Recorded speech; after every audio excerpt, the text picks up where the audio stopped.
All right, good evening.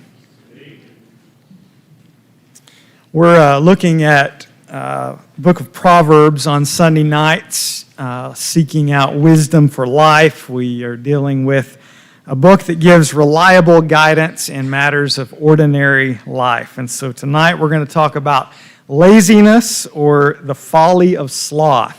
We're going to be, it just goes with this series, we're all over the place. So if you try to keep up in your Bible, we're going to be flipping pages pretty fast. But if you want kind of a central area that gives the main idea, it's Proverbs 6 through 11 is kind of the main concept of tonight's message. Sloth, if you've ever heard of the 7 deadly sins, the so-called 7 deadly sins, sloth is one of them, which is kind of surprising. That's a little bit of a misnomer. Initially, it was the 7 capital vices or the 7 principal vices. There are these things that maybe we don't think are a big deal, but actually, as they work out in our life, prove to be a big deal. And sloth is one of those that you can overlook and think it's not real serious, but actually, it's more serious than it looks. So to get started tonight, we've got to start with a really exciting video called The Busy Life of a Sloth. In this tree, there is one of the most extraordinary plant predators. It's one animal that I don't need to sneak up on. Boo! This extraordinary creature is half blind, half deaf, and this is just about as fast as it can move. That's what's going to happen to you if you live on nothing but leaves. It's a sloth. It's not exactly an enthusiastic leaf eater. A couple of half-hearted chews and the leaves go straight down to its stomach. Leaves, however, are not easily digested. The sloth's technique is to give them time. Then, eventually, this mobile compost heap pulls itself together and starts on a long and dangerous journey. This is a very unusual sight, a sloth in a hurry. And I'm pausing the video there because the reason the sloth is in a hurry is because it's got to go to the bathroom. So that's where we're gonna end. So the sloth's entire lifestyle is about expending as little energy as possible. And we've talked in here about our sort of default navigation apps. We've got these kind of ways of thinking that kind of can be a little bit default sometimes. And I've used the illustration of don't trust your apps. I think one of those default navigation apps is take life easy. Do as little as possible. And it leads you wrong.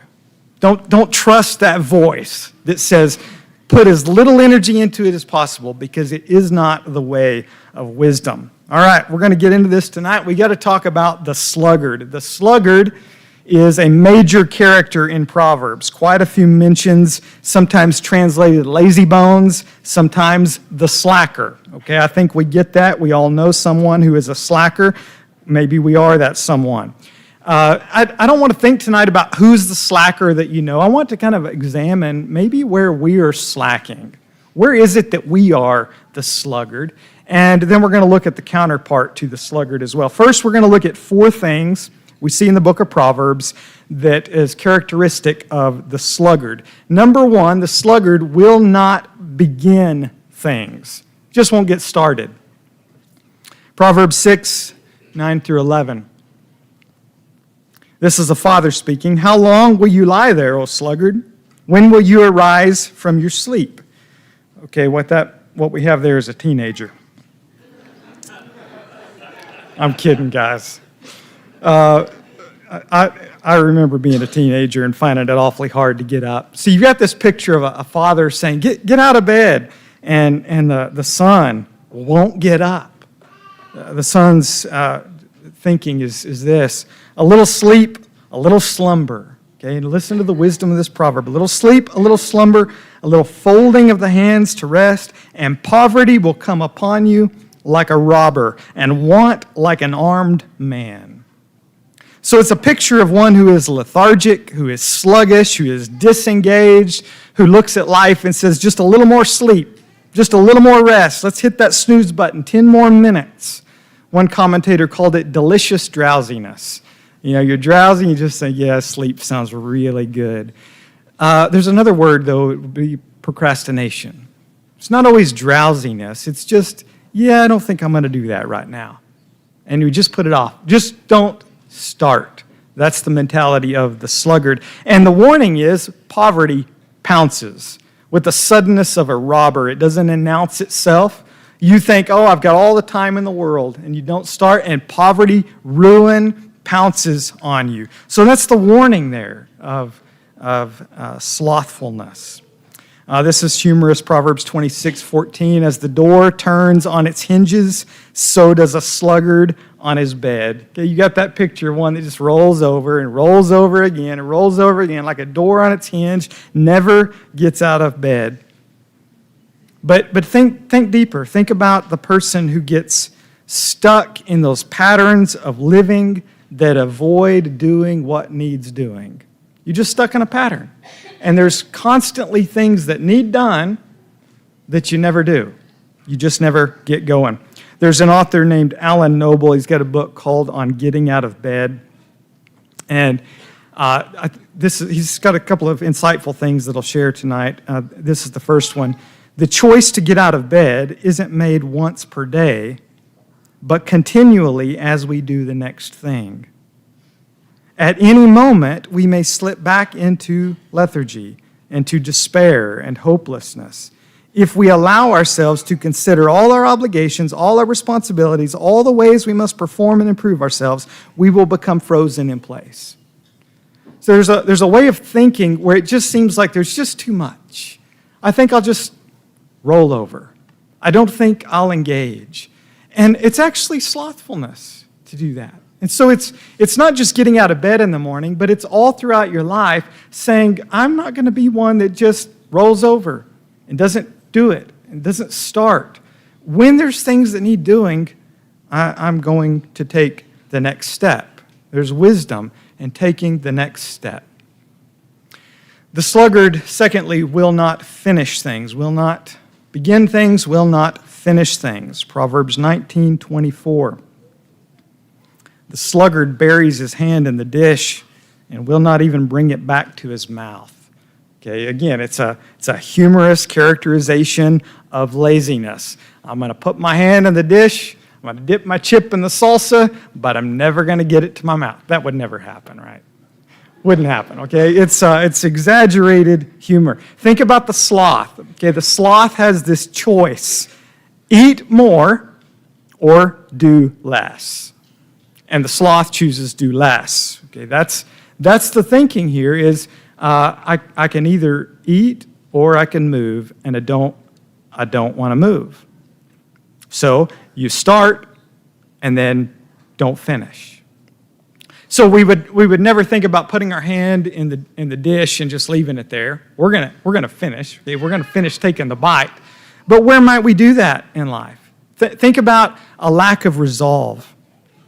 A lack of that commitment to follow through. We start, but we don't finish. I've got a pile of books that I've started and never finished, and I do feel guilty about it, kind of. Think about, I know I'm meddling. Preachers aren't supposed to meddle, but think about your garage. Yeah, there's like this, enough said, okay? We just got all kinds of things in life that we start and don't finish. There's no follow-through, no carrying it through to the end. There's a lack of resolve. Now, this proverb actually is repeated, but there's a slight change in it that gives us a little bit of a different angle on it. Proverbs 26:15. The sluggard buries his hand in the dish. It wears him out to bring it back to his mouth. So in one, you've got this lack of resolve. I start, but I don't finish. In this one, though, it's like maybe we could say a lack of endurance. of perseverance. Now, obviously, it doesn't take a lot of endurance to get our hand back to our mouth. Okay, that's to miss the point. It's illustrating I don't have the endurance, the perseverance to go all the way through, to follow through, to finish. That's one of the main lessons that we learn in sports. You guys that are in sports or have been in sports, coaches, they push you to your limit, right? They want to show you, here's what you are capable of. I'm going to take you so far, and you're gonna not want to take another step, and I'm going to tell you you can keep going. And it's really, well, they all say it's not about the game or winning, but really, truly, it's not about the game and about winning. It's really about life. It's really about the lessons that you need in life. Talent will only get you so far. Passion will only get you so far. A love for something will only get you so far. At some point, you're going to have to develop grit. You're going to have this stick-to-itiveness that says, I started it, I'm going to finish. And I'm going to keep going when I don't think I can take another step. But slothfulness is, you might have started, but you go, you know what, this is hard. This is harder than I thought, so I'm going to quit. Won't get you very far in life. This is where you see that it's not really about sports. It's about things you're going to deal with your whole life. Proverbs 10:26. I love this one. Like vinegar to the teeth and smoke to the eyes, so is the sluggard to those who send him. Okay, so think about those similes, those comparisons there. Similes for a sluggard. Smoke to the eyes. Okay, you've gone camping, you've had a campfire, and wherever the smoke's going, you're trying to get out of it, right? Because it gets in your eyes and it burns. It's an irritant. Vinegar to the teeth. Now, there's some people that go into this and they start talking about the chemical nature, what chemical does to the teeth. I think we're missing what poetry is saying. Have you ever drank vinegar? Okay, it's not pleasant, okay? It's not sweet. It's an irritation to drink. It's like smoke in the eyes, vinegar in your mouth. It's not pleasant. And he's saying to the person who sends a sluggard to do a job, it's like smoke in the eyes. It's like vinegar in your mouth. It's an irritation. Slackers are a pain to their employers. You don't develop grit, endurance, stick-to-itiveness in life. You're going to get a job, and you're going to have a boss that's going to say, you know what, I'm not going to put up with this.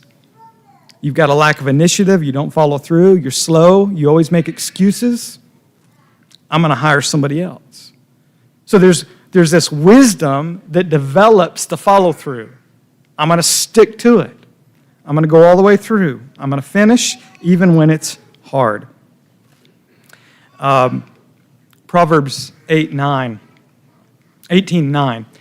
Whoever is slack in his work is a brother to him who destroys. Now, this is where we're talking about how slacking off is more serious than it looks. Think about that. A brother to one who destroys. We tend to think of slackers as being unproductive. They just don't accomplish much. But this proverb is saying, actually, they derail the mission altogether. They're not just unproductive, they're destructive. They're a brother to him who destroys. The lazy person actually does damage. It's not just that they don't produce, they actually derail important things that need to be done. Okay, third, the sluggard will not face things. Will not face things. Proverbs 22:13. The sluggard says, there's a lion outside. I shall be killed in the streets. Okay, it's an excuse. It's an exaggerated excuse. Okay? Nobody really says there's a lion outside. Well, maybe it's a little bit exaggerated. We might get close to that. There are risks that a sluggard will not face. It might be too dangerous to go do that. There's risk involved in that. So I'm going to stay here where it's safe. And there's this principle that the fear of what might happen keeps us from, as we would say, taking a chance. I'm not going to risk doing something because it might all go wrong. There might be a lion out there. And so these excuses are actually disabling us. They're disabling excuses. consider for a minute what might be your lion. What might be the thing that keeps you from doing something that God made you to do or that He's called you to do? What might it be? I'll tell you, a big one is failure. The fear of failure. I might fail. I might be humiliated. I might be rejected. I might get my heart broken. I might hurt. There's all kinds of things that are this lion that we say, you know what, if I do that, there might be some pain involved, so I think I'll stay put, stay safe. Slothfulness is sometimes fear in disguise. Again, I'll quote Alan Noble. He says, a comfortable, pleasant life isn't normal. Just think about that for a minute. A comfortable, pleasant life isn't normal. That's what we want it to be. We want it to be comfortable and pleasant, but nobody has that kind of life. Life is not like that. Life is full of all kinds of things that are not pleasant and are uncomfortable. And so he says, and while we may hesitate to call getting out of bed courageous, it is undeniably true that day-to-day life demands a great deal of courage. So, in other words, getting up in the morning and going to work, we wouldn't say, well, that's a courageous person. But think about all the things that in life, the unpleasant things that we have to face if we're going to really live. And if we're going to follow Jesus, we're going to have to face some things that are uncomfortable and unpleasant. And it does take courage. It takes courage to say, you know what? I might fail. I might be humiliated. I might be rejected. But this is what living for God looks like. So I'm going to step out in courage and do the thing. Slothfulness can be fear in disguise. We might even call it caution. We might even think we are wisely being cautious when actually we're being slothful. This is another thing that the sluggard will not face. Proverbs 26:16, the sluggard is wiser in his own eyes than 7 men who can answer sensibly. The sluggard will not face good sense. You've got a sluggard here who has good advisors. 7 of them. Okay, there's significance in that number. 7 good advisors. He's got all the good advice that he needs, but he'll have none of it because he's wise. He won't face good sense when he sees it. We call it rationalizing. You can rationalize anything. I'm going to rationalize what I want to do or what I don't want to do because this is the way I see it, and you can tell me all day what wisdom is, but I know how. Here's one writer said this about this verse. The sluggard does not know he's a sluggard.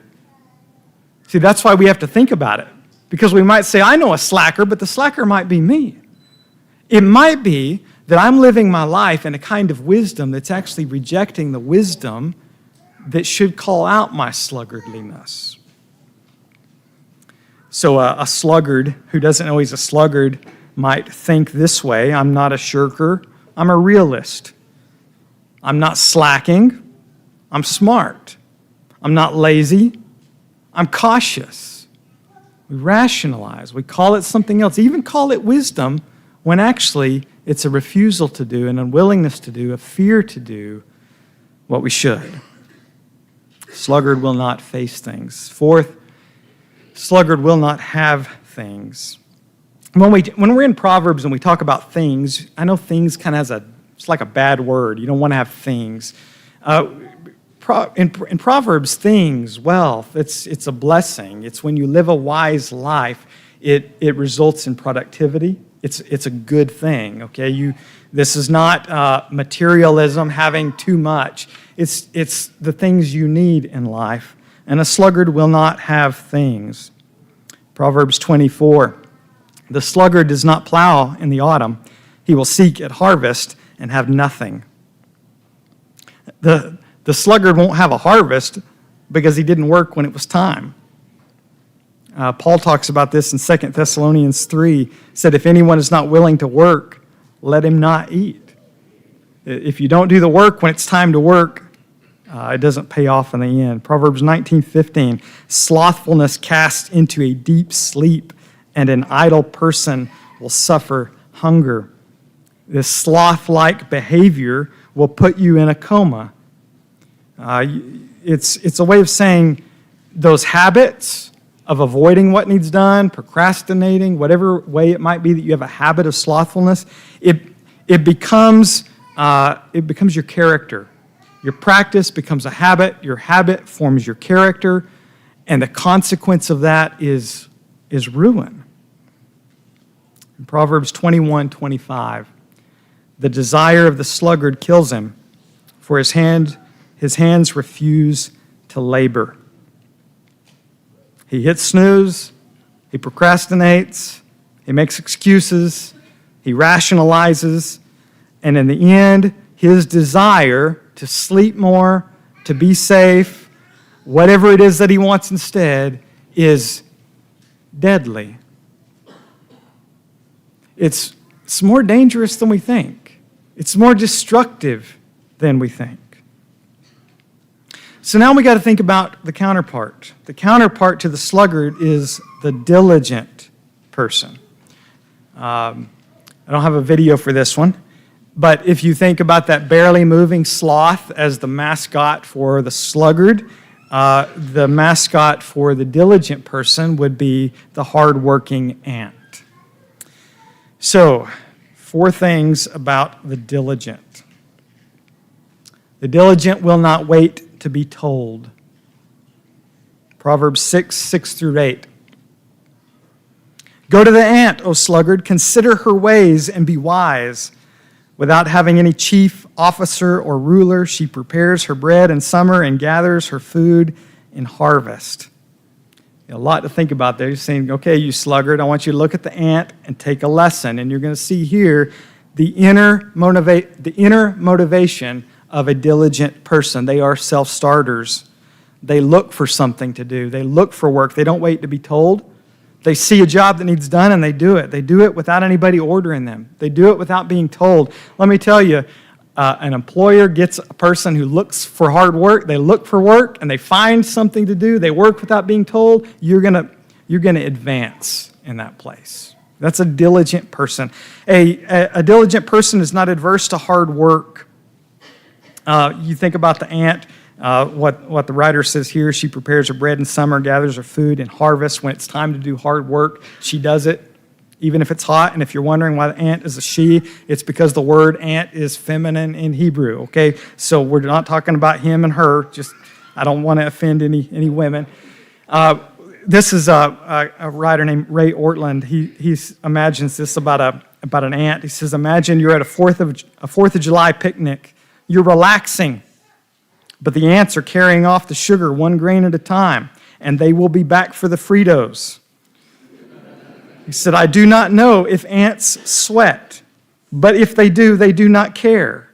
They do not complain. They don't even wait. They just work. Think about a farmer in the heat of summer. When it's time to work, farmers work. It doesn't matter what the weather's like. It's time, and they're going to stick with it. Inner motivation, hard work, and then you also see in there future preparation. The ant works today for tomorrow. Prepares now for what's coming down the road. The ant is not just hoping that life will go her way. She gets out ahead of the next season. It's not just saying, well, maybe it'll work out. Let's hope it'll all be good. No, I'm going to get ahead of things. I'm going to look down the road with foresight. And I'm going to work, I'm going to get ahead of that next season. No procrastination in a diligent person. Secondly, a diligent person will not leave things undone. Proverbs 24:27. Prepare your work outside. Get everything ready for yourself in the field. And after that, build your house. You've got prioritization. Both food and shelter are both human necessities. You got to have food, you got to have shelter, but you can live in an RV or you can live in a tent, but you can't eat your house, right? So you have to think about what are the priorities. Planting the field, food has got to come. I've got to do what needs done now because the house can wait. There's a prioritization to the things that we're going to accomplish. The diligent will finish first things first. Proverbs 12:11. Whoever works his land will have plenty of bread, but he who follows worthless pursuits lacks sense. Whoever works his land will have plenty of bread. There's this focus and finish mentality. Not distracted by silly pursuits. I know what needs done. I know what comes first. I'm focused on it. I'm going to do the work when it's time, and I'm not going to get distracted by Facebook or I was going to say Twitter, X, whatever it is. I'm not going to get distracted by video games. Again, I'm meddling. When I was in college ministry, I had a lot of freshman college students who were paying all this tuition for an education, and they were staying up all night playing video games, and then they were sluggards all day long sleeping because they were so tired. Then they would wake up and couldn't sleep, so they would do video games all night and do the whole cycle, and they missed their whole college education. Silly distraction, pursuit that doesn't get you anywhere. It's unwise. Somebody shared with me this week a guy who's, I don't want to pick on gamers because somebody said there's this gamer who actually made it productive, and with the money he made by gaming, he bought a farm. Okay, if you can do that, man, do the games. Okay, that's there's some wisdom in that. Okay, now here's the thing: the problem with sloth is what it keeps you from. It keeps you from starting, and it keeps you from finishing things that really need to be done. Proverbs 12:27, whoever is slothful will not roast his game, but the diligent man will get precious wealth. This one's a little bit of a puzzle. Struggle with this a little bit. There's a negative and a positive. The negative's pretty straightforward. The negative is the sluggard is the person who wastes good meat because they're too lazy to cook it. You caught the animal, you shot the prey, but then you don't roast the game and you let it waste. The positive is the translations are a little bit, it's hard to understand. There's two options here. It could be saying that diligence itself is precious wealth. And if that's what it's saying, that's absolutely true. The book of Proverbs is telling you diligence itself is precious wealth. But probably it's saying the diligent person knows what is precious and won't let it waste. The diligent person recognizes you don't waste that.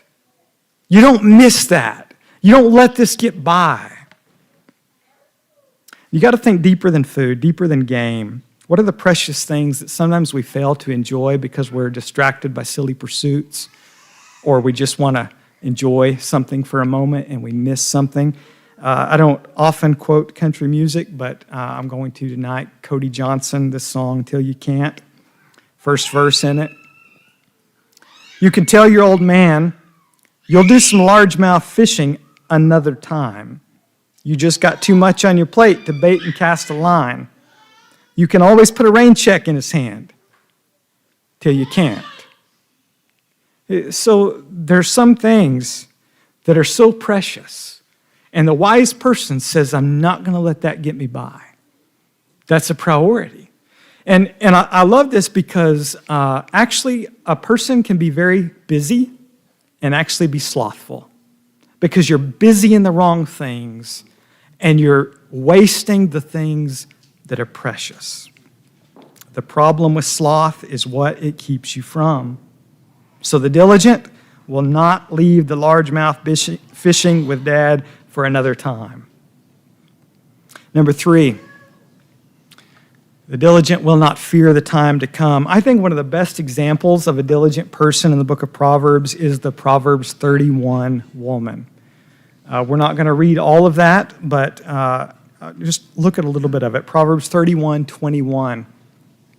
She is not afraid of snow for her household, for all her household are clothed in scarlet. She doesn't fear what's coming because she's been diligent. She's worked in advance to get ready. The Proverbs 31 woman, we get this wrong a lot, not you, I just mean in general, people do, because we think that's a passage for women. That's a women's text. It's not. It's the counterpart to Lady Wisdom in the book of Proverbs. Lady Wisdom is calling out, saying, here's wisdom. And at the end of the book, you have the embodiment of Lady Wisdom. You have what it looks like to live out a wise life. And think about some of the things you read about. She seeks wool and flax. She works with willing hands. She seizes opportunities. Her lamp does not go out at night. She's the polar opposite of the sluggard. She's the diligent person. She's got her priorities straight, no procrastination, determination, and follow through. And as a result, she's unafraid because she's ready. Verse 25, strength and dignity are her clothing, and she laughs at the time to come. Verse 27, she looks well to the ways of her household and does not eat the bread of idleness. Idleness has the same root of slothfulness or the sluggard. She doesn't eat the bread of the sluggard. She's the opposite of the sluggard, the diligent person. No excuses, no silly distractions, no staying in bed. Fourth, the diligent person will not lack what is needed. Proverbs 10:4. A slack hand causes poverty, but the hand of the diligent makes rich. Now again, don't think rich in a negative way. It's saying if you're diligent, that's the way you produce. That's the way you are successful. Not in a negative way. The negative would be a slack hand that causes poverty. The hand of the diligent, though, doesn't lack. Now don't think in terms of promises. It doesn't always work out this way. It's a wise principle. The wise principle is if you work hard, if you're diligent, you're not going to lack. You're going to have what you need. We already looked at this proverb, but just presses the point, whoever works his land will have plenty of bread, but he who follows worthless pursuits lacks sense. And the last one, Proverbs 13:4. The soul of the sluggard craves and gets nothing, while the soul of the diligent is richly supplied. And I think that really sums up everything that this lesson has been about. And I love that it uses the word soul, because we're talking deep.